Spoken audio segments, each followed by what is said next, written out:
Okay. Thanks for coming. Thanks for braving the weather and the traffic. I'm very excited that we have this lecture from a distinguished speaker, Irvin Cemil Schick.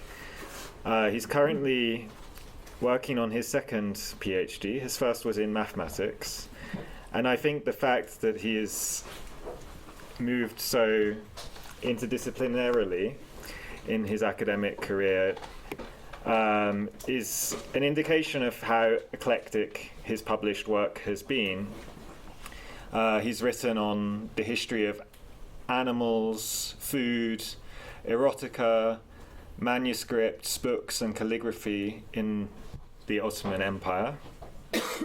And now he's going to be presenting to us his recent research on the occult practice of oneiromancy, or dream interpretation. Our discussant is Tekgül, who is a lecturer in the departments of history and Turkish literature at Bilkent University. And she has mostly written on the history of emotions and mentalities in the early modern Ottoman Empire.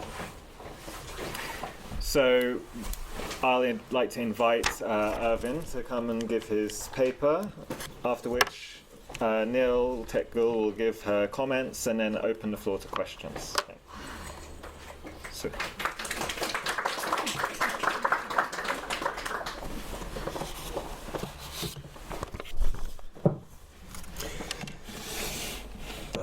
Thank you very much for the invitation, for the introduction. Thank you, people, for coming here in this horrible weather.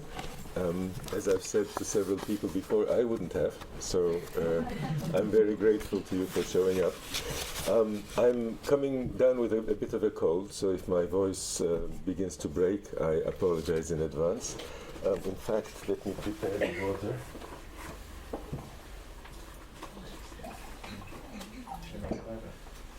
Better be prepared. Oops. So, yes, I think. Sorry. Okay. I think the only reason some families have more than one child is that women tend to forget how painful childbirth is and then go off and have another one. And that's my situation with this dissertation. I had truly forgotten how difficult it is to write a dissertation. And a thesis in mathematics isn't so easy, but I'd totally forgotten it. And 30 years later, I'm writing one in history, and one of the chapters is about dream interpretation, and that's what I'm going to present to you today. So I'm going to read, with apologies. Classical Arabic dictionaries define the word al-ghaib as hidden, concealed, invisible, absent, distant, or remote. In other words, it signifies, in the literal sense of the word, the occult. Al-ghaib and other words derived from the same root occur 59 times in the Qur'an, and although some instances refer to human beings, most have to do specifically with God. Thus, God is said to know what is hidden, or what is hidden and visible in the heavens and the earth. It is also stated that none but God knows what is occult, what is ghaib, that the occult belongs only to God, that God will not show people that which is occult, although he does sometimes reveal to them tidings of things hidden, and that the keys to the occult are with God. The Prophet Muhammad is enjoined to admit that he does not have knowledge of what is hidden. The righteous are described as those who believe and serve God even though he is unseen, and unbelievers are taunted as having no knowledge of the occult. These verses make clear the fact that the occult, the hidden, the unseen, is for God alone to know. Not even the Prophet Muhammad, the beloved of God, the seal of the prophets, had access to the occult, according to the Qur'an. Human beings, prophets included, may learn bits and pieces of the occult as it may please God to reveal, but aside from that, al-ghaib is strictly the province of God. Although divination, al-fa'al, is not explicitly mentioned in the Qur'an, the practice of using so-called divining arrows, al-azlam, is prohibited twice and qualified as wickedness, fisk, and the work of Satan, amal al-shaytan. Some sayings attributed to the Prophet himself, that is ḥadīths, are a bit more ambivalent on the subject of the occult. For example, a companion is reported to have told the Prophet, in pre-Islamic times, Cahiliye, we used to go to soothsayers, el-kuhan, yani kahinin çoğulu. The Prophet replied that they should not do so. Then the companion added, we used to take omens. The Prophet replied, that is something that each of you will find in himself, fi nafsihi. Let that not stop you. How should we interpret this saying? In his commentary on Muslim's Sahih, and Nawawi, the 13th century commentator, says this means that you may be averse to the omen, but you should not look back. Rather, you should go forward and act according to the decision you had previously made. In other words, one must not base one's course of action on omens, even if they are unfavorable to one's intentions. The Prophet is also reported to have said, taking omens is ascribing partners to God, shirk. And ornithomancy, taking omens, and geomancy pertain to jibt, a term that may be interpreted as idolatry. Elsewhere, the Prophet is reported to have said, there is no divination, tiara, and the most auspicious is el-fa'al. When he was asked what el-fa'al means, he replied, a righteous word heard by one of you. In another version, the Prophet said, there is no divination, and I admire el-fa'al, the good word, the kind word. Once again, it's not very clear what this means, and Nawawi writes in his commentary that the difference between tiara and fa'al is that the latter is a good omen, fa'al is a good omen, and the former generally a bad one. And he says, I'll quote, if a person hopes for God's bounty and grace, whether or not he has a valid reason to do so, that is a good thing. But if he loses hope in God, that can only be bad for him. Furthermore, if a person changes his or her course of action because of a bad omen, that may lead him or her to ascribing partners to God, which is of course an unpardonable sin, in fact the only unpardonable sin. It is also related that a companion told the Prophet, there were among us men who drew lines. This would appear to be a reference to geomancy, kuma, çizgi çizmek. The Prophet's reply was, there was a prophet who drew lines. So long as one's lines agree with his, this is permissible. It's not very clear what this means. The Prophet's wife Aisha reported that she once said to him, soothsayers, kuhan, used to say things to us and we found them to be true. The Prophet replied, those are words of truth that a jinn snatches and throws into the ear of a friend, adding to it 100 lies. According to another hadith, the Prophet is reported to have said that anyone who visits a soothsayer, kahin, and believes what he tells him is not of the believers in what was revealed by God. He is also reported to have said, if one visits a soothsayer, arraf, and asks him about something, his prayers will not be accepted for 40 nights. Even allowing for the ambiguity in some of the Prophet's statements, it is clear from both the Quranic injunctions and most prophetic hadiths that mantic practices were frowned upon by the Sharia. And yet different methods of divination, geomancy, oneiromancy, astrology, physiognomy, omoplatoscopy, ornithomancy, and many others, have been and continue to be widely practiced throughout the Muslim world, despite occasional condemnation by some Orthodox scholars. Some of these methods, furthermore, have been practiced at the highest levels of the religious hierarchy, for example by caliphs and founders of juridical schools, not to mention prophets. Thus, for example, the Caliph Osman, and the Imam Shafi'i were celebrated as expert physiognomists, And the Prophet Muhammad himself, let alone Yusuf and Danya, was said to be a gifted oneirocritic dream interpreter, and numerous monarchs, including Ottoman sultans, employed court astrologers, yani münejjim, whose advice they sought in the most consequential affairs of state.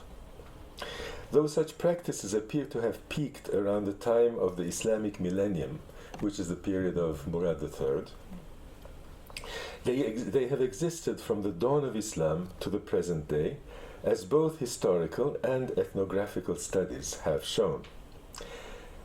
So my question is, how can the Sharia's distaste for divination be reconciled with the latter's widespread and persistent acceptance? Today, I will try to answer this question by focusing on oneiromancy, or divination through dream interpretation. I hasten to add, however, that my arguments apply equally well to many other divinatory practices, such as physiognomy and astrology. Let me make one thing very clear from the outset. I'm not taking issue with the fact that oneiromancy has generally been considered licit by Muslims. As John Lamoureux has convincingly shown a couple of decades ago in his doctoral dissertation, the Islamic mainstream has generally considered dream interpretation perfectly licit. It is only at the margins, the very orthodox at one end of the spectrum and the modernist reformists at the other, that questions have been raised about the legitimacy of the practice. So my question is not whether or not oneiromancy was considered licit. It certainly was. Rather, I'm asking why it was considered licit. On the face of it, I would argue that the Sharia precludes occult practices because they are transgressive of a domain that properly belongs only to God. And therefore one would have expected for oneiromancy and other such practices to be illicit, just as it was in Western Christianity. That it was not only not forbidden, but indeed widely practiced as a highly regarded religious science, ilm, requires some explanation. To put it as succinctly as possible, my argument is that occult sciences have been and are viewed by Muslims at a very fundamental level as reading and writing practices. And given the doctrinal centrality of reading and writing in Islam, this has allowed many Muslims to view occult sciences as part of the theory and practice of their faith.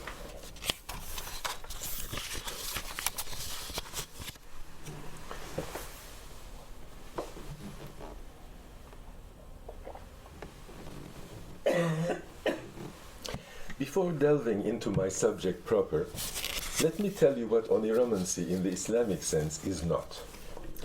Today, the name most commonly associated in the Western world with the interpretation of dreams is no doubt that of Sigmund Freud, whose Die Traumdeutung, or dream interpretation, first published in 1900, ranks as one of the last century's major cultural landmarks. The identification of dream interpretation with Freud has largely shaped the contemporary popular perception of dreams as intensely personal experiences rooted in the deep recesses of each individual's subconscious. This view, however, needs to be historicized as well as carefully qualified.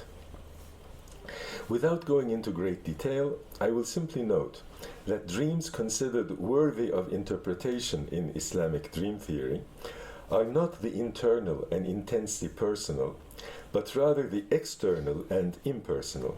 That is, those that come to the dreamer from a divine source, from outside the dreamer, him or herself.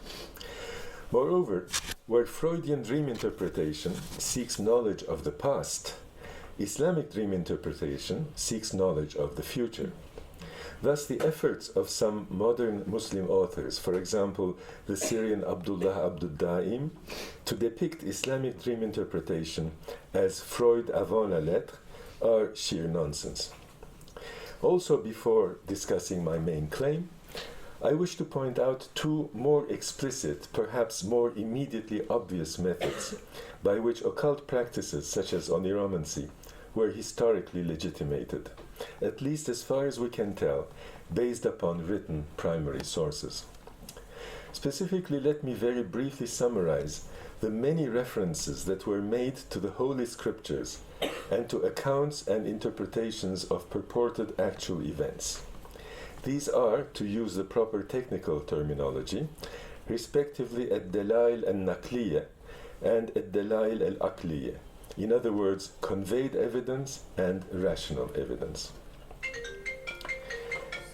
The Qur'an gives firm evidence of the truth of certain dreams and their interpretation, particularly in the story of the Prophet Yusuf, his childhood dream, his fellow prisoners' dreams, and the Pharaoh's dream, all of which he interpreted correctly. The Qur'an also mentions the Prophet Ibrahim's dream, by which his faith was tested when he thought that he had been ordered to sacrifice his son Ismail, and the Prophet Muhammad's dreams of battle against an enemy that was weaker in the dream than it really was, and of entering Mecca with his companions, an event that it pleased God to postpone for a year. Even the Prophet's nightly journey and heavenly ascension, al-Isra wa al-Miraj, were, at least according to some commentators, a dream. Many conclusions were drawn from these accounts.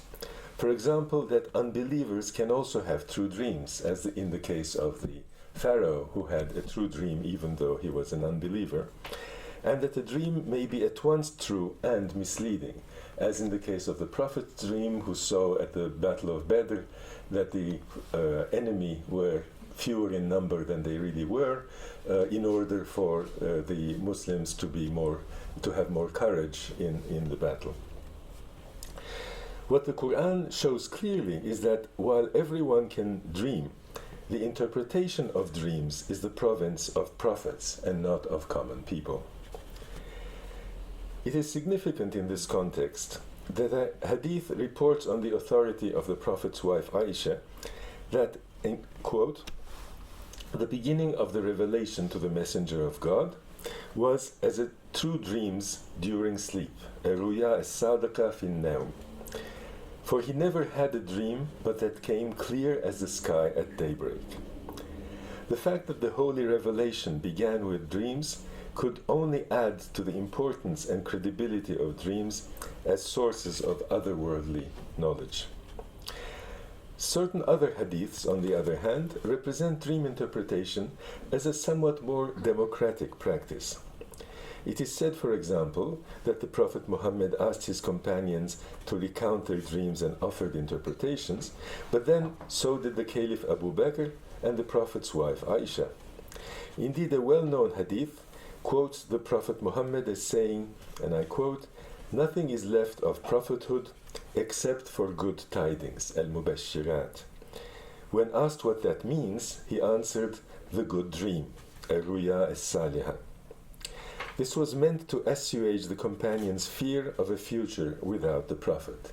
In other words, that other worldly knowledge would continue to come even after the Prophet is gone through dreams.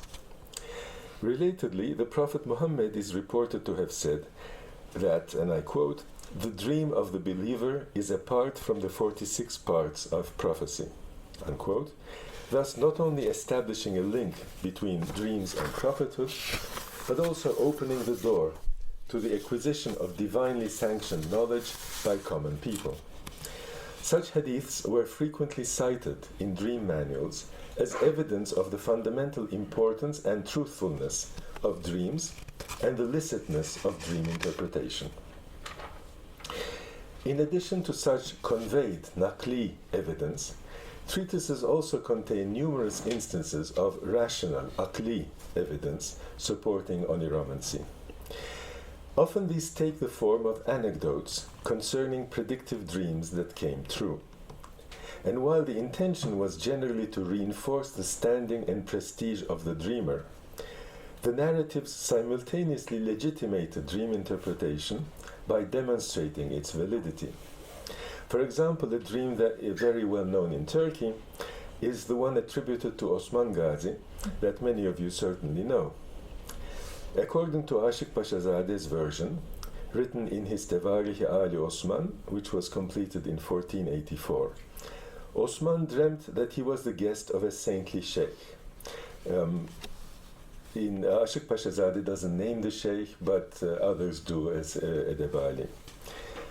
A moon rose from the sheikh's bosom and entered Osman's, from which a tree grew so vast that its shade encompassed the whole world.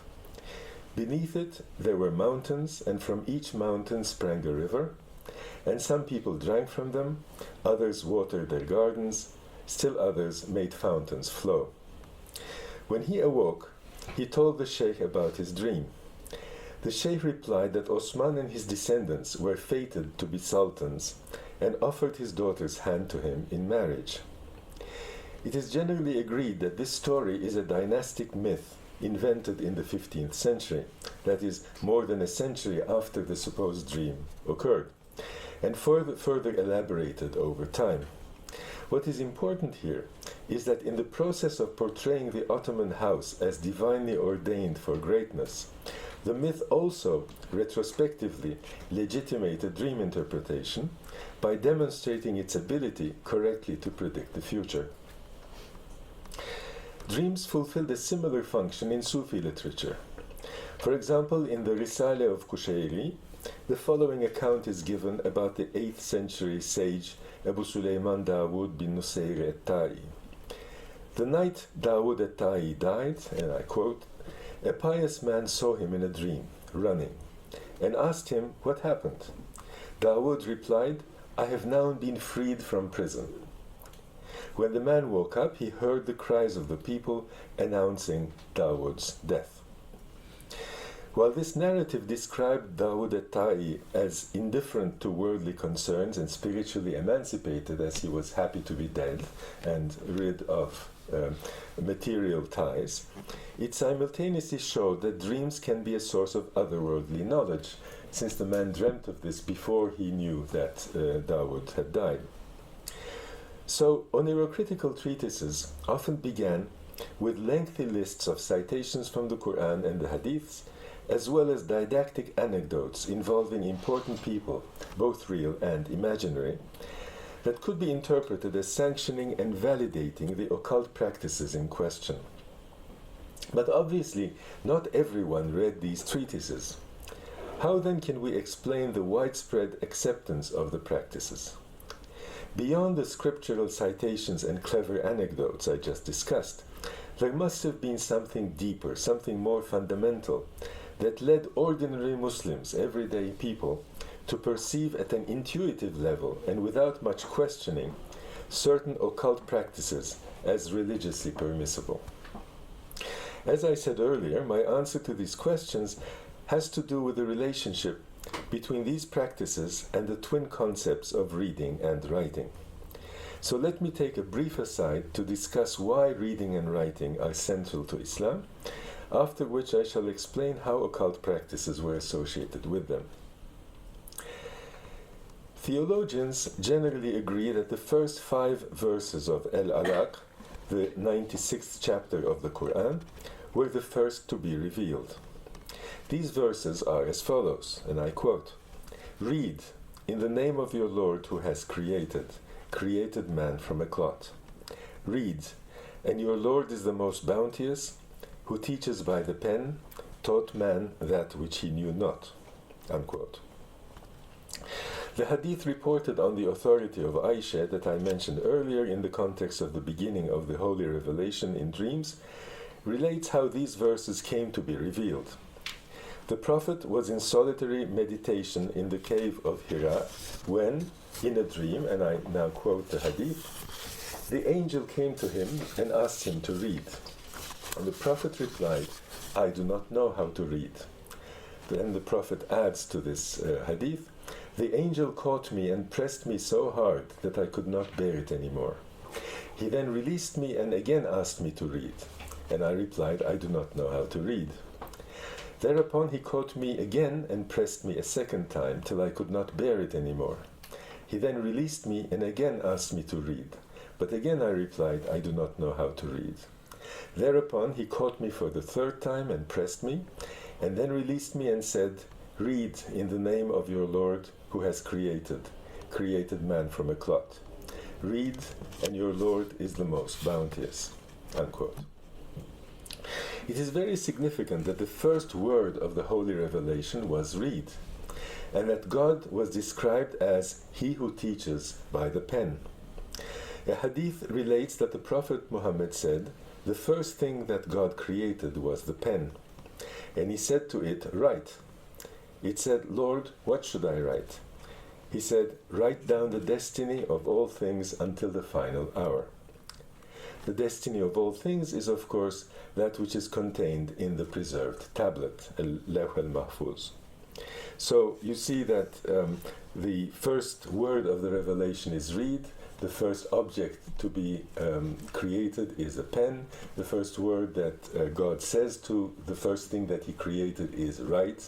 So it's really very, very fundamental. The pen is therefore in some senses the agent of God's will, for it is through it that all things, past, present and future, were recorded and thereby made manifest. Of course, this is only a metaphor. Still, it is significant that the chosen metaphor should specifically concern writing. If the coming to be of the divine will is represented by a writing pen, then is God's creation not a written text? This is perhaps why at the beginning of Al-Qalam, the 68th chapter of the Qur'an, God takes an oath by the pen and that which they write with it. This is an oath by everything that has been, is, and will be, and by the very agent, the pen, that makes them all happen. The Qur'an also states that there is nothing hidden in the heavens and the earth that is not recorded in a clear book.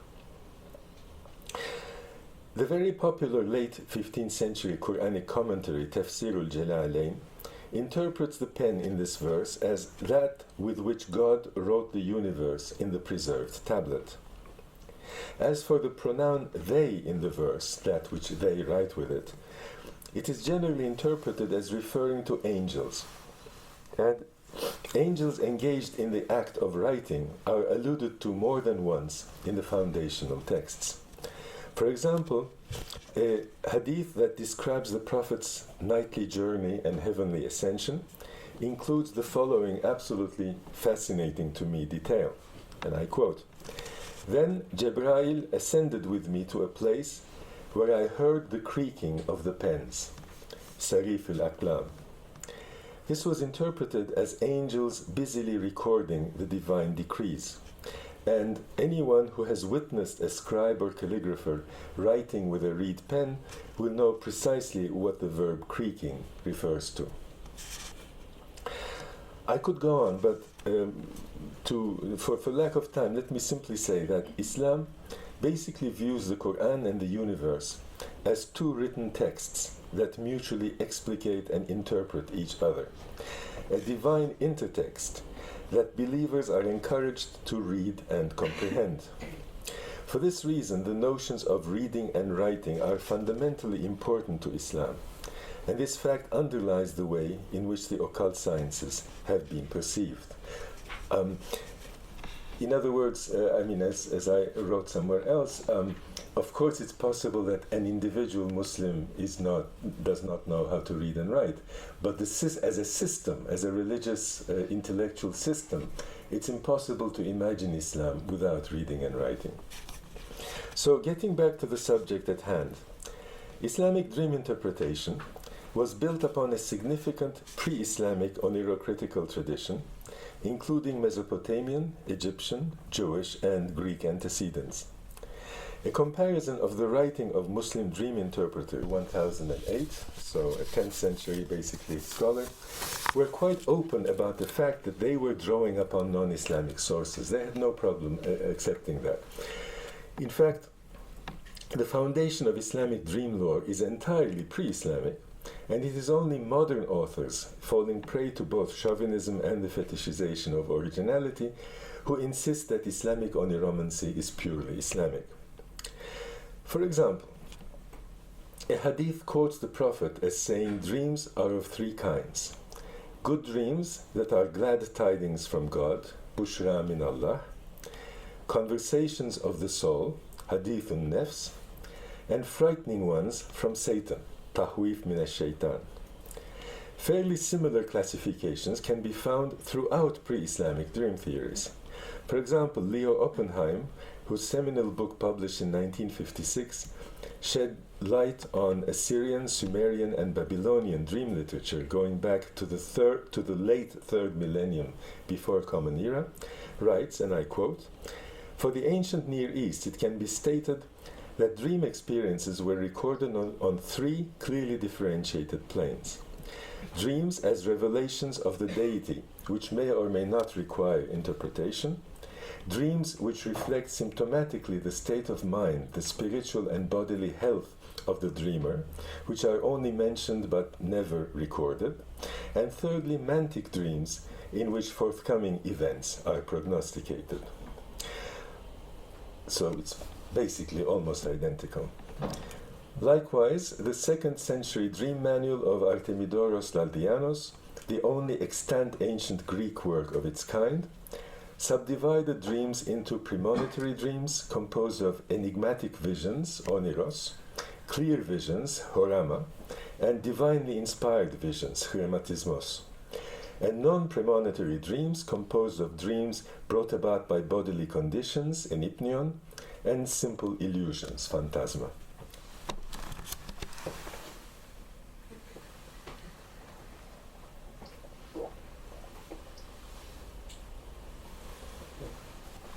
Another example of continuity is the hadith, "The dream of the believer is apart from the 46 parts of prophecy," which I stated earlier. As it happens, this statement exists virtually identically in the Babylonian Talmud, where we read, "5 things are a 60th part of something else: fire, honey, the Sabbath, sleep, and a dream. Fire is a 60th part of hell. Honey is a 60th part of manna. The Sabbath is a 60th part of the world to come. Sleep is a 60th part of death. A dream is a 60th of prophecy." Over the centuries, numerous Muslim commentators have tried very hard to make sense of the 1/46th of prophecy statement, the most widespread interpretation being that the duration of the revelation was 23 years, of which the first 6 months, that is 1/46th of the total, were in the form of dreams. The problem is that it is not clear how the Prophet would have known that the revelation would last precisely 23 years, given that he was still alive and thus the revelation was potentially ongoing. And Ibn Khaldun is one of the people who objected to these interpretations because they made no sense. On the other hand, in Hebrew, the expression 1/60th is only a figure of speech, signifying the minimal amount that counts. Since the Prophet Muhammad is well known to have been familiar with Jewish and Christian lore, as well as acquainted with local Jews and Christians, he may very well have picked up this idiom, which he subsequently quoted, or perhaps misquoted, which he was subsequently quoted or misquoted as using. It is worth remembering that 46 is only one of several numbers cited in different versions of the hadith. As these examples show, there is a great deal of continuity between pre-Islamic and Islamic dream lore, which does not diminish in any way the latter's importance, but places it in the appropriate context. At the same time, there is a very important point on which Islamic dream interpretation differs from its earlier counterparts, and that is the idea that dreams are messages read from the preserved tablet, Lawhul Mahfuz, during sleep. So let me elaborate on this. Consider the first Muslim philosopher and the founder of the Islamic peripatetic school, al-Mashā'iyyah, Al-Kindi, who died roughly 873, so 9th century, wrote a treatise entitled On the Nature of Sleep and the Dream, Fi Mahiyat an-Nawm wal-Ruya, in which he described sleep as merely the natural cessation of the use of the senses in a living being that preserves its nature and is in good health. Following Aristotle's On Sleep and Wakefulness, Al-Kindi viewed sleep and dreaming simply as natural phenomena. Nowhere in his treatise is there mention of God capturing souls or any other such religious reference. The same is true of the other important peripatetic philosophers, Al-Farabi and Ibn Rushd. While they did not agree on every point, they were united in approaching sleep as primarily a phenomenon that was only of concern to the sleeper. And while they did allow for mantic dreams, their understanding of sleep had nothing whatsoever to do with divine intervention. It is well known, however, that the Kulturkampf raging in the medieval Muslim world between proponents and opponents of philosophical reasoning was ultimately concluded in the latter's favor.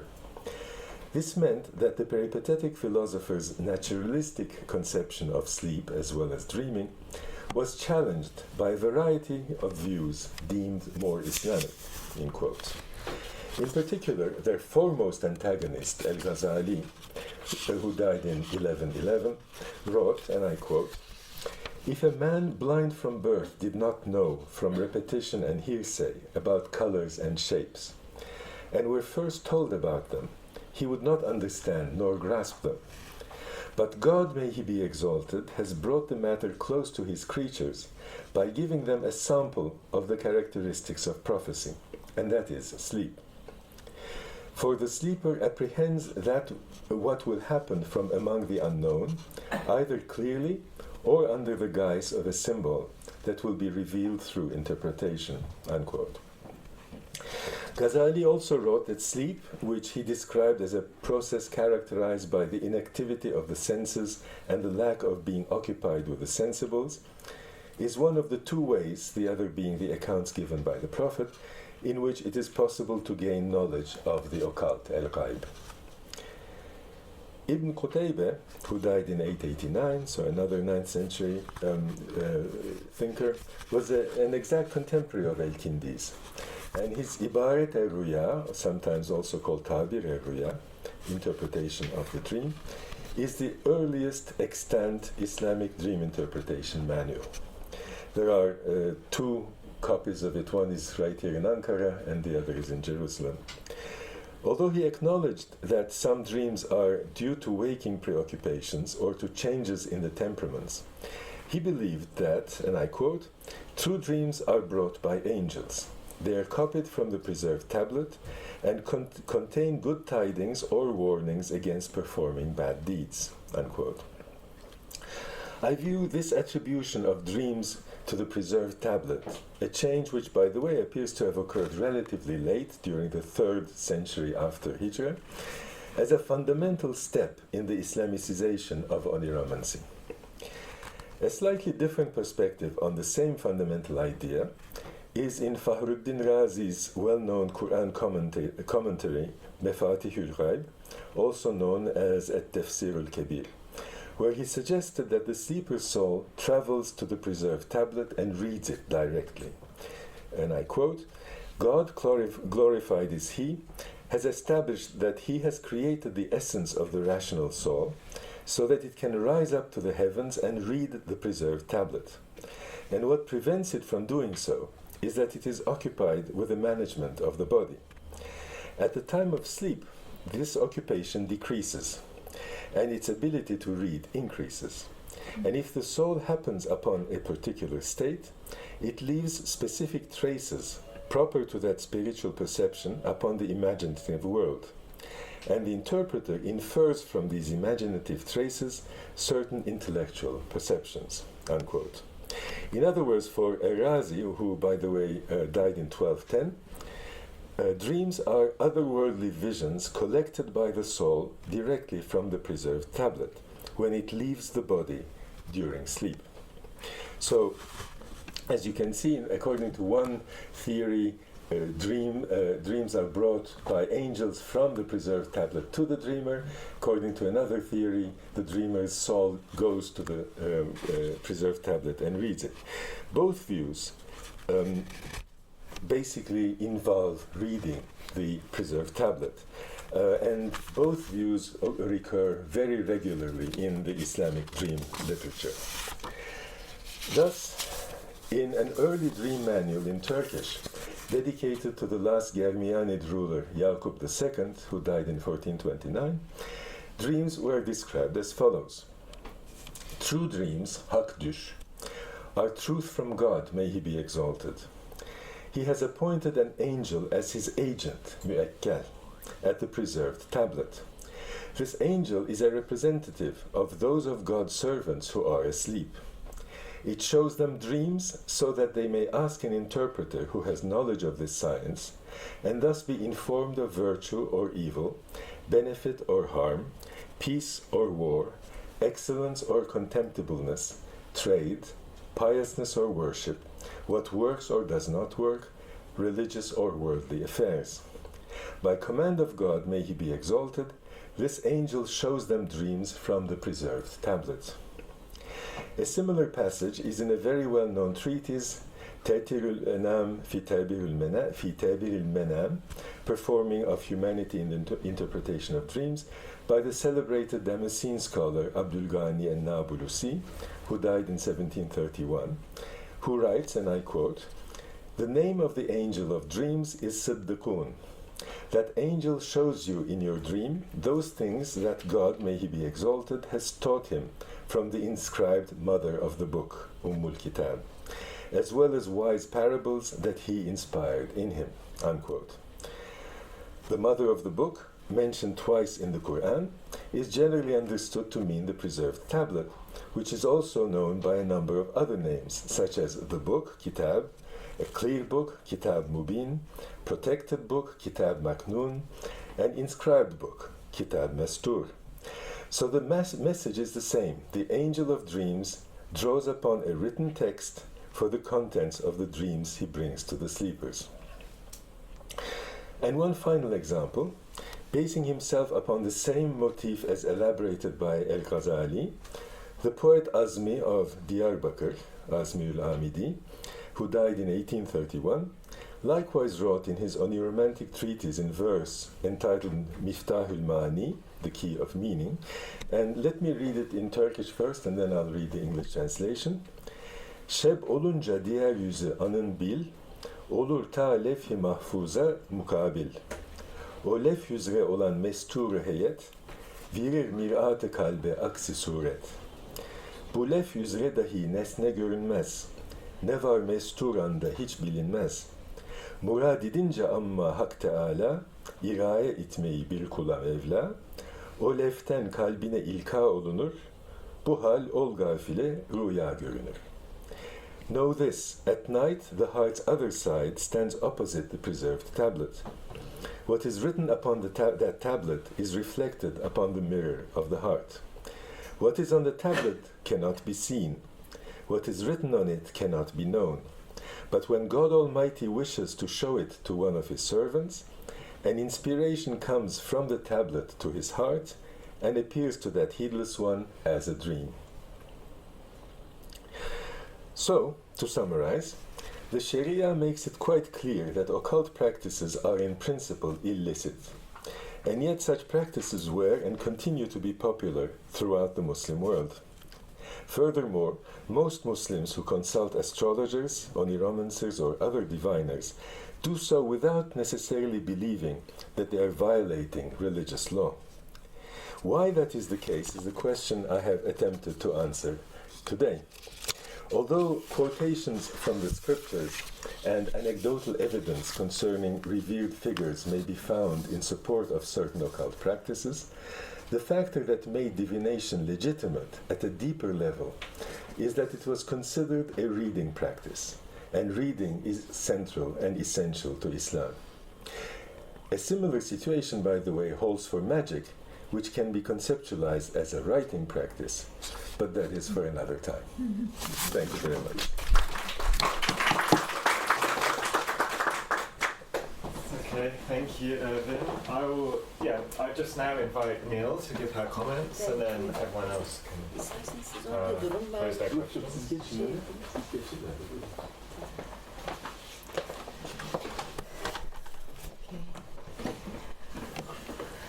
I also would like to thank British Institute and Daniel personally for organizing this event and for giving me the opportunity to meet Dr. Schick personally, whom I knew him from his books. especially years ago when I first started my master's degree in Bilkent University. The assignment for one of my history courses was to write a book review, and I remember choosing his book Bedeni, Toplumu, Kainatı yazmak. I was quite impressed with that. So thank you for this wonderful talk. I think we'll be all looking forward to your next talk, which will be probably about magic. Regarding the reading practice, writing practices rather than reading practices. So I personally learned a lot today from your wonderful talk. Please correct me if I'm wrong. What I've understood in a nutshell is that you're saying that although it was forbidden for the Sharia, this dream interpretation. By the way, when Daniel asked me to be the general discussant for this event, I first read the title, and it was, I didn't know the meaning of this oneiromancy, and I had to look in the dictionary first, so it was funny. Anyway, for this dream interpretation, you're saying that for the Sharia it was completely forbidden. However, on the other side, everybody was practicing it in a widespread fashion without thinking or even perceiving that it was something forbidden. So how is that so, and why was that so, you asked? And you basically said that it was because the central importance of reading practices for Islam, and especially their perceptions of this preserved tablet, probably. That's why they practice it so much, if I have understood it correctly. So that's very interesting. When I was listening, the first thing that came to my mind was that while yes, everybody can have a dream, any ordinary man or woman can have a dream, but only some people are authorized to interpret that. So that kind of reminded me of this Sufi thought, in which Islamic mystical thought, there is always an authority to unveil the unknown levels of knowledge in Qur'ān. So it just looks like kind of similar. Everybody can see a dream, but only some who are in authority can interpret and get the hidden meanings beyond that dream.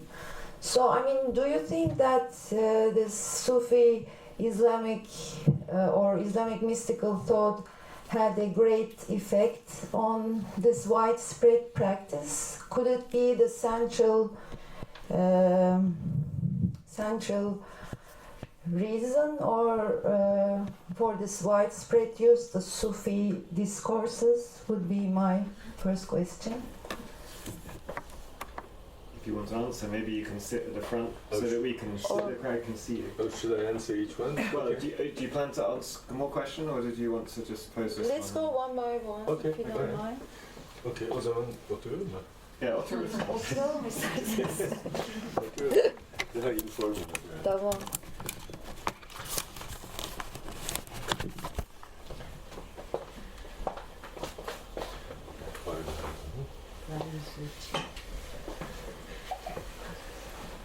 Thank you very much. So I will thank you again at the end. So for now, two things. First of all, basically Sharia does not explicitly ban dream interpretation, but it bans divination in general, because it is basically looking into life, and we're not supposed to. Quite clearly. So John Namoro, as I said in his thesis, took great pains to prove, and he did very successfully, that in fact it has been considered licit from the very earliest period of Islam. My point is it shouldn't have. I mean, I'm not arguing that it was illicit. Rather, I think it should have been illicit. It should not have been licit. And so I ask myself, how come it is not only licit, but it's Islami ilm, and it's very popular and widely practiced. And so that's the answer I was seeking to answer. Now, you mentioned the authority figure in Sufism, and I think that's a very good point. In particular, Islamic dream theory holds that the dream is realized, comes true, following its interpretation. And in fact, this goes back to the Prophet himself and to ḥadīths by the Prophet. So that if you misinterpret a dream, then it will come out the way you have misinterpreted it, and the poor person who dreamt will have something terrible happen to him. So the idea of interpreting dreams is very, it requires a lot of responsibility, entails a lot of responsibility. You could really hurt somebody by misinterpreting the dream. And this is also true, for instance, in the Talmud, where it said that the dream follows the mouth. In other words, the dream is realized the way it is explained. So in that respect, you're absolutely right that if every Tom, Dick, and Harry comes and starts interpreting dreams, the belief is that terrible things will happen. So this should only be done by people who are trained, and a lot of these risales, these treatises, were meant to help people interpret them correctly. Devan. Sorry. So do you think also that this Sufi discourse had a great impact? Yes, sorry. As far as I could tell from my readings, the Sufi dream interpretation and the non-Sufi dream interpretation ran more or less parallel. Of course, they must have influenced each other. But for instance, in the Halveti order, a person's advancement in suluk, in Seyr ve Suluk, is very much reflected by dreams, right? So that the murid, the apprentice, whatever the student, will tell his dreams to the sheikh, to the teacher, who will, based on the dream, determine the level at which the murid is, and will, if the murid has advanced, then he will assign him a new zikr, and if not, then he will continue with the same zikr until he sees the correct dream, and then he will be able to proceed. So, in that respect, for instance, I mean, that is a strictly Sufi practice, which you don't see elsewhere. But the idea that dreams are, a written message that we receive somehow is certainly common to both. So I would say they probably influenced each other. Okay. Because also in Sufi discourse, there should be like a murid who is in authority, who can only unveil those layers of hidden knowledge. It looks quite similar in that sense, yes. in the authority yes. itself. So yes, it's on the one side it seems like quite democratic, like everybody can see and tell his or her dream, but on the other hand, there is only one authority who can kind of interpret. So it's. In fact, I'm sorry for interrupting you, but just to give you an example of how even a very important person can make a very bad mistake. According to one of the hadiths, Aisha interpreted a dream, a woman's dream. That woman had had the same dream before, and the Prophet had interpreted it in a certain way. Aisha interpreted differently, and each time it came true. And the second time it came true in a disastrous way, and the Prophet was angry at his wife and said, you watch what you're doing, basically. So it is indeed something that you have to be qualified to do it. So So yes, democratic maybe was an overstatement, but what I meant is at least that it's not only prophets. You know, that the rest of us can do it also if we have the proper training. Yeah. And it was also very interesting how you combine this reading from the preserved tablets kind of reading practice. That's the basic reading practice that you're trying to explain, I guess. Those knowledge in that preserved tablet that they're reading, right, as a kind of their reading practice. So that's also, I think it was very interesting. I can start taking questions, right? If anyone is. You kind of asked my question, but I can kind of elaborate more on that. But first of all, I'm also really happy to see you in flesh and blood, because I recently read your book, Cinsel Kıyısı. Oh, really? I really wanted to bring it with me for you to sign it, but I forgot it at home. Well, another time, hopefully. You know, the classical answer when somebody says, I read your book, is to say, oh, you're the one. Yes. I guess my question is also about this this medium, this person who stands in the middle, kind of in between the relationship between the dreamer and the tablet or whoever that is. Like, I guess the dreamer receives something, but he or she does not have the authority to interpret it on his or her own. So there is a need for a medium to do the dream interpretation. Right. And in psychoanalysis, it is Freud, right, or psychoanalyst. And in Sufism, it is the Sheikh. So I guess my question is about this relationship, the Murid and Sheikh relationship, because I'm more psychoanalysis oriented. Do you see any similarity between, the more modern psychology or psychoanalysis and its dream interpretation and the Islamic?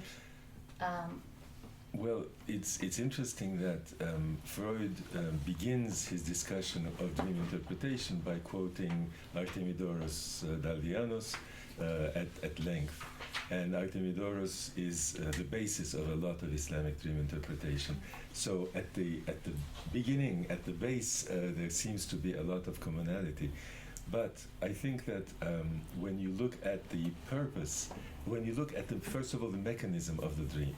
So, something terrible happens to you as a child, and then you suppress it, and then you have a dream, and the dream somehow relates to it, and you tell Dr. Freud about it, and he says, aha, yes, this is what happened to you.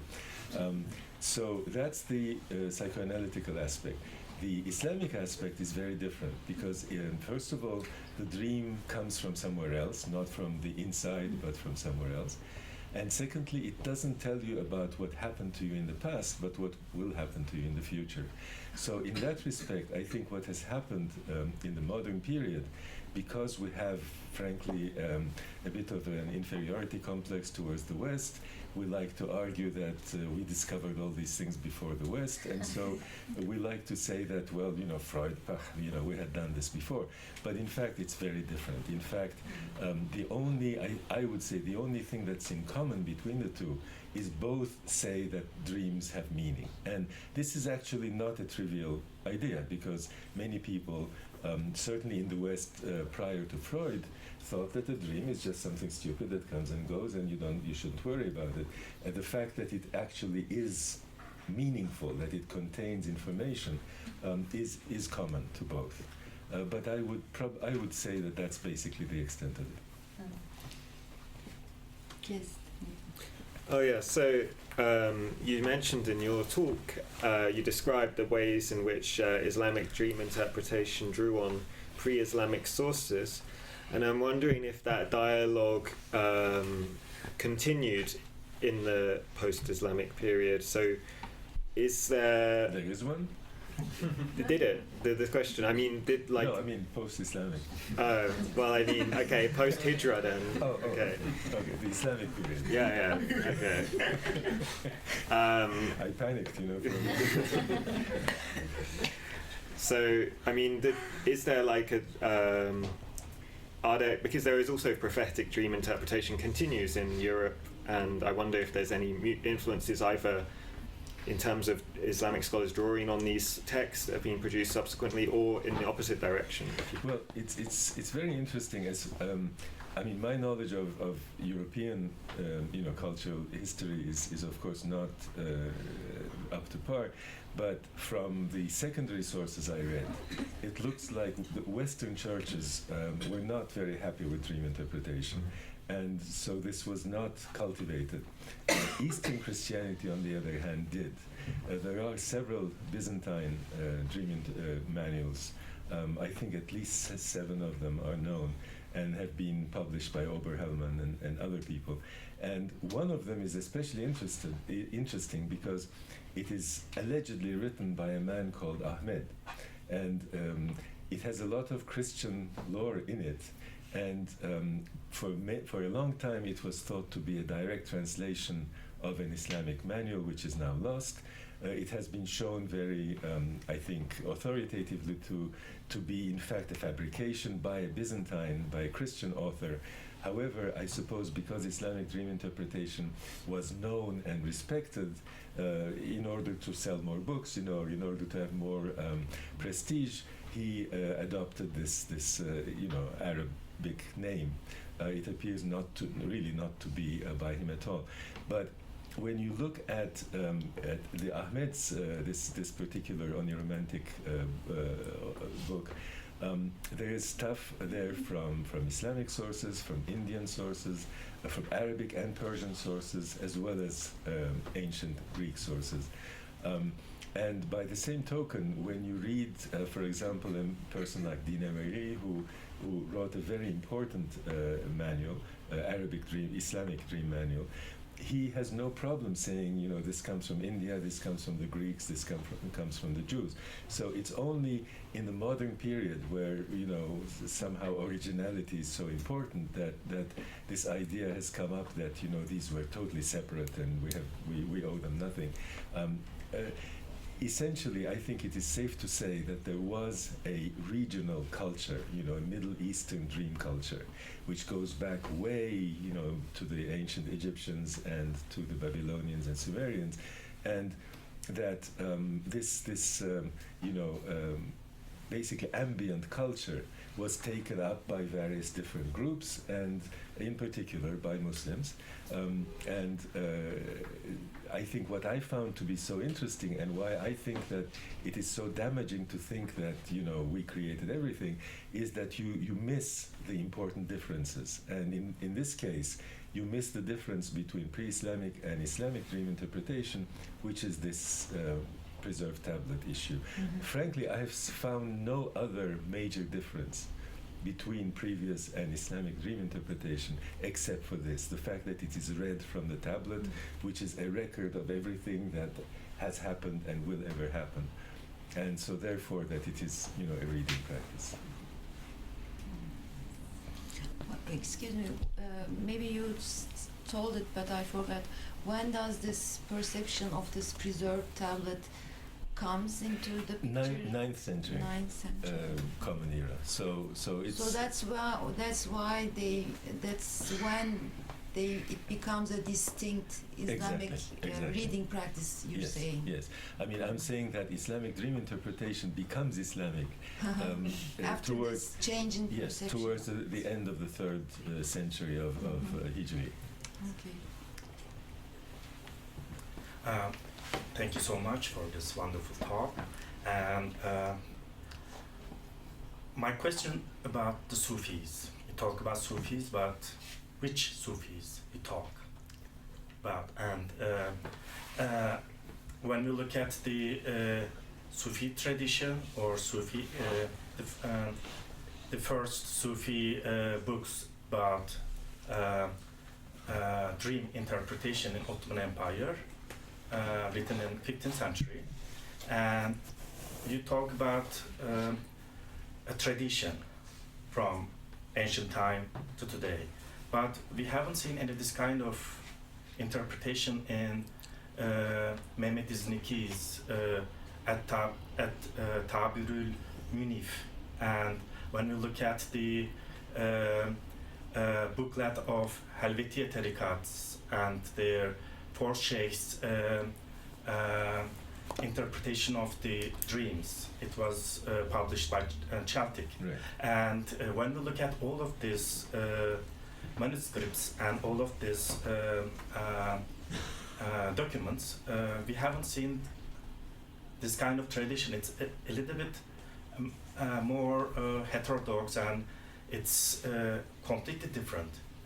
And for example, my subject is generally Selçukid and early Ottoman, and when we read Menakıbnames, there are some dreams and dream interpretation in Menakıbnames also, and they are completely different. Yes, when we talk about the Osman dreams, yes, you're right, but it's written in 16th century, and maybe this tradition began in Ottoman Empire a little bit late, maybe 16th or 17th century. Before that, we haven't seen this kind of any tradition, I think. Well, I mean, I have especially had this. Which kind of tradition? Kubuddin Zade's manuscript Right. about the. But when you say tradition, you mean what, the reading aspect, or I think we haven't seen any tradition. This is. But I mean, you should not limit yourself to works in Turkish, because places like Süleymaniye and other places are full of treatises in Arabic that are dream interpretation treatises which the Ottomans owned and used. So the fact that it wasn't written necessarily in Turkish doesn't mean that it did not exist. Right? I mean, there is a very large number of dream interpretation treatises at various Turkish libraries, which existed. Sorry. I'm sorry. And maybe it would be good to announce the publication of a book. I'm sure you already know it. It's just recently published in September of this year. Treasures of Knowledge. It gives the books of Bayezid II's library, edited by Cornel Fletcher, Cemal Kafadar, and Gülru Necipoğlu, and there are like 200 copies on only oneiromancy. So right, right, yes. I mean, that's why it is. I think it is clear that they had this information, and in fact, okay. So the Tabirname-i Türki, which is Yakup Bey's a treatise, is quite late. Is 15th century, but the people, alims in the Ottoman Empire, of course, were fluent in Arabic, and so I think it is safe to say that these 200 books in Bayezid's library, for example, are representative of the status of dream interpretation in the Ottomans, and I would be very surprised if it wasn't the case also in the Selçuk era. But I'm not an expert. You are. But this is not a book about or work about or manuscript about the dream interpretation, but in Menakıbnames we saw dreams. Well, and the interpretation of these dreams also. Yani şöyle diyeyim. For example, Ibn Abi Dunya is an Arab scholar who wrote this very important book on dreams, where these are not dreams that are interpreted because they are clear, and it's all dreams that are sort of didactic. And you see in Menakıbnames, that's what you see mostly. You see a dream, for instance, the one that I quoted from Kushairi. There's no interpretation there. It's just that it tells you what a great guy Dawood was, because in the dream he appears to be happy that he's dead and finally free of the prison of material life. So dreams among the Arabs, as well as the Ottomans, as well as presumably the Selçuks, took different forms. And I think what is common to all of them is the fact that the dream is meaningful. And this, of course, is not an obvious thing, right? I mean, for most of Western history, people thought that dreams are meaningless. Then Freud comes around, and now everybody thinks that dreams are very important.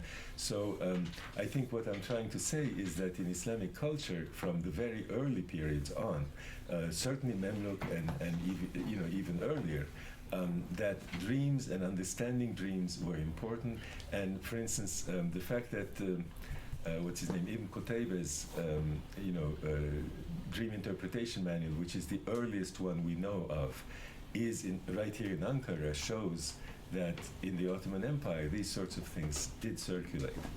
But so I think we shouldn't be too hung up on language, is what I would say.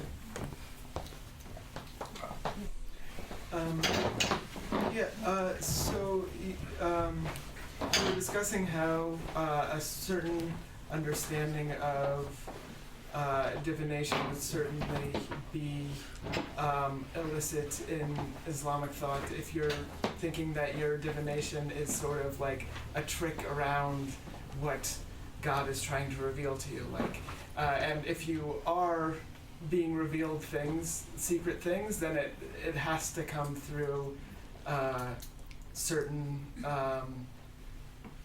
channels that come from God, or that God wants you to take. And so there would certainly, with dream interpretation and any other kind of divination, there would be, different versions. One that's illicit if you're doing it in a certain way, and ones that is licit if you're doing it in a certain way. So, would you say that in order to be doing dream interpretation in the right way, for it to be licit, you have to be thinking about the preserved tablet and reading the preserved tablet, or you can be doing it in some other way that acknowledges that you're doing something that comes from God? I would say that the preserved tablet is the theory, it's not the practice. In other words, it is why the practice makes sense. And then there is the practice. But, there's another interesting story in the Talmud that says that this man says that, I forget now the exact number, but I think he said something like there were 27 dream interpreters in my town. I went to all of them, they all gave me a different interpretation, and all the interpretations came true. This is very, very interesting, because this is also similar to the Islamic idea that the interpretation will come true. And if there are two different interpretations, they may both come true, although the Prophet did suggest that the first interpretation is the one that really matters. So I wouldn't say that the interpreter has to keep that in mind necessarily, but the fact that the interpreter is there in the first place, that the interpreter is doing this, is interpreting dreams, I think is because it views this invasion into the occult, into God's property, basically, as a form of reading, and therefore as something which is licit. I'm saying if you were a person who were to decide whether a certain kind of dream interpretation is licit or not, from a judicial perspective, and I'm sure many people would have a different opinion on that, but what do you think would be the thing in your mind that would divide between licit and illicit? I'm not aware of any legal opinions about who is allowed to do this.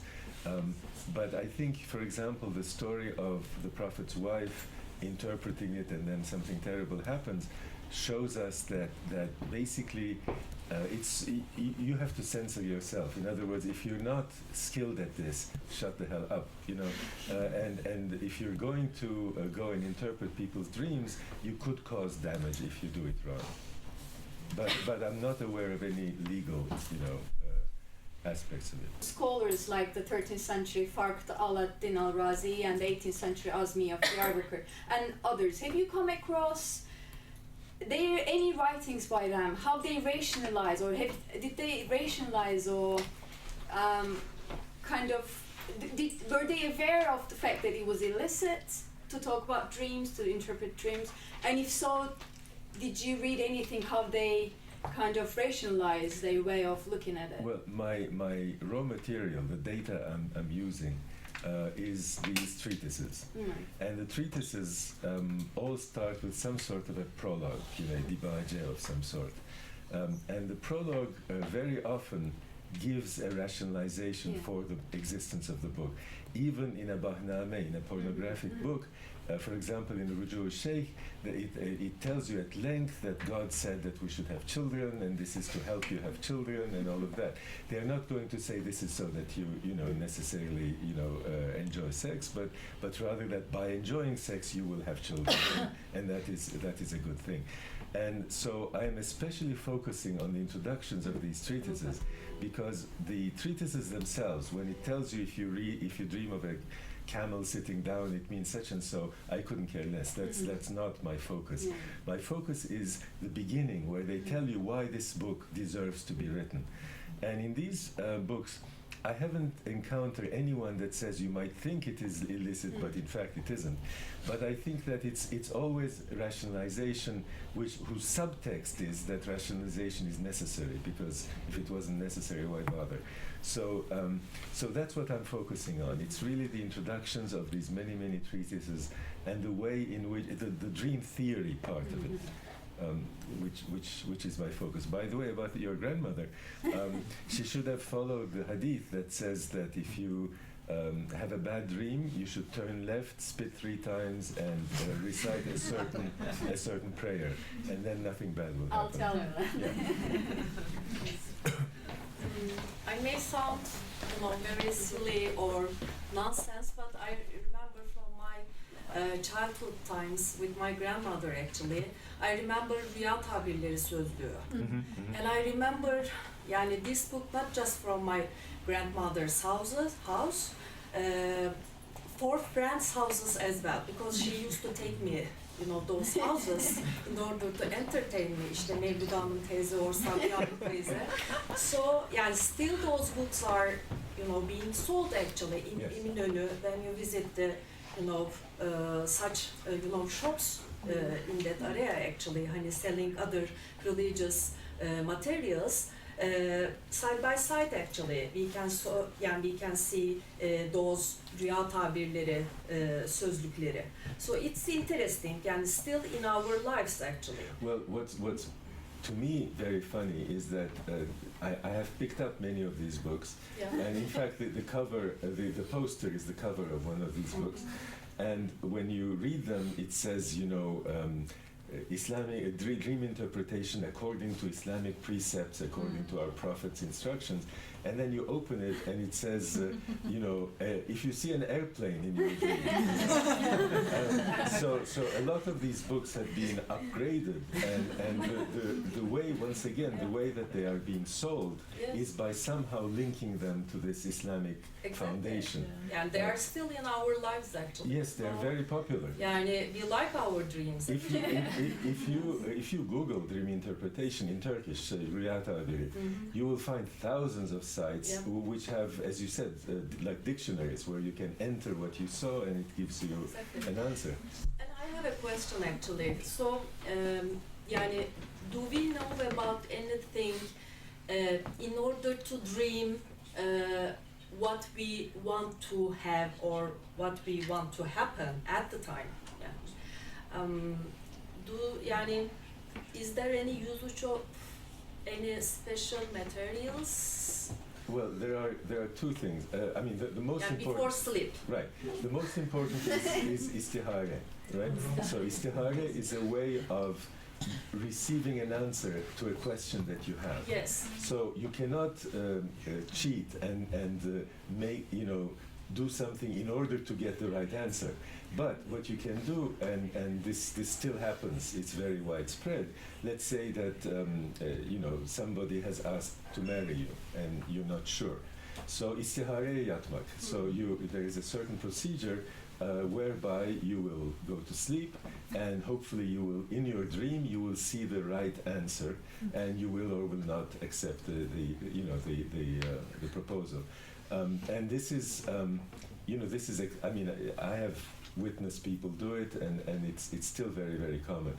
But to cheat so as to get the right answer, I'm not aware of that. And if I knew, I wouldn't tell you. Thank you. Sure. Yes. Thank you for the talk, first of all. Thank you for coming.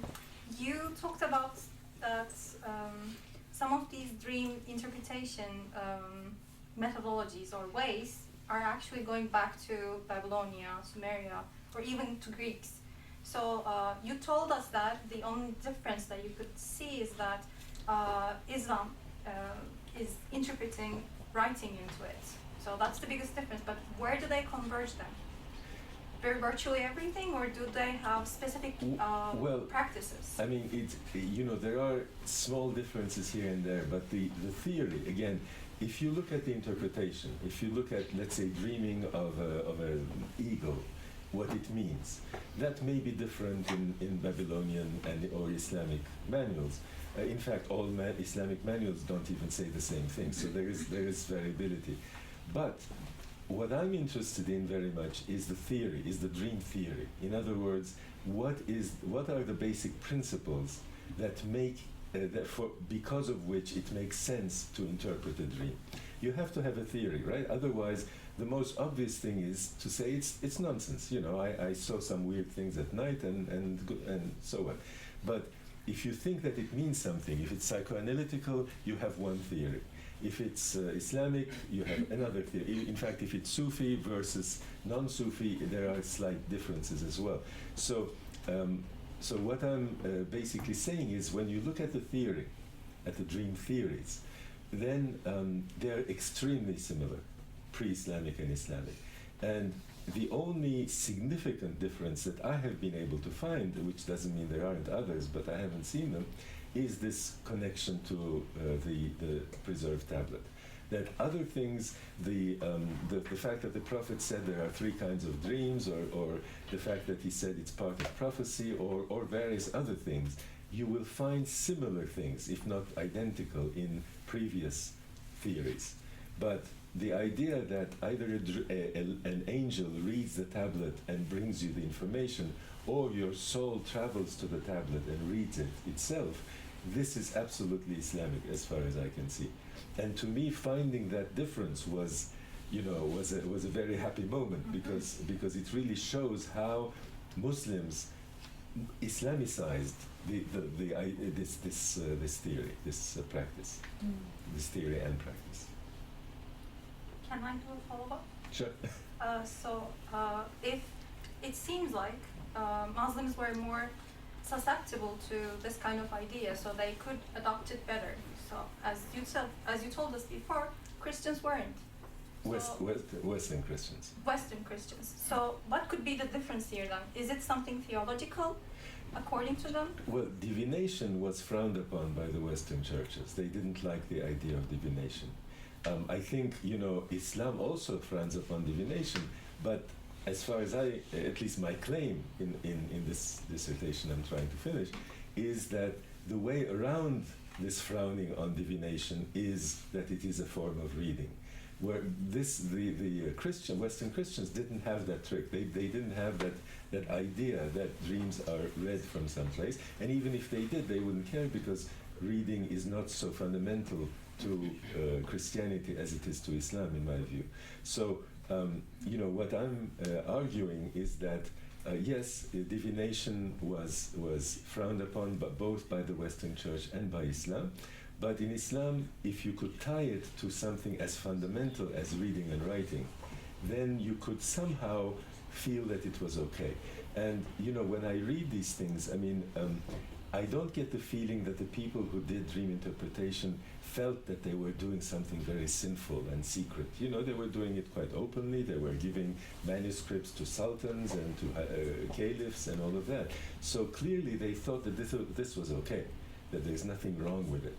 And I think the reason they thought there was nothing wrong with it is that it's a very legitimate thing to read, So.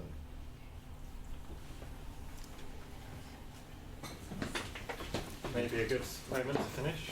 There's one there's one question. Yeah. Sorry, go ahead. Thank you very much Thank for you. tonight.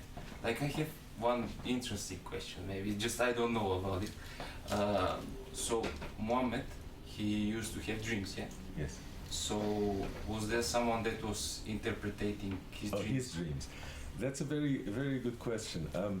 I am the Quran interprets Muhammad's dreams to some degree. I'm not aware of that he had a psychoanalyst who did it for him. But what, for example, the dream about the Battle of Badr, right? So if for people who don't know, he has a dream in which the enemy is very few in numbers. And so he tells this to his followers, and they happily go to war, and they beat the hell out of the enemy. And then it turns out that actually the enemy was much more powerful. And the Quran makes hints, I mean, it's not very clearly stated, but hints at the fact that this was deliberate, that if the Muslims knew that the enemy was much more powerful, that they may have feared and therefore not fought with all their might, and therefore that God basically purposely misled the Prophet in this dream. So the Quran tells us this, but it's not an individual who does. But what we read in the ḥadīths mostly is that after breakfast the Prophet would go to the companions, the Sahabe, and say, okay, so who had a dream last night? Tell me. And people would, and then he would interpret it.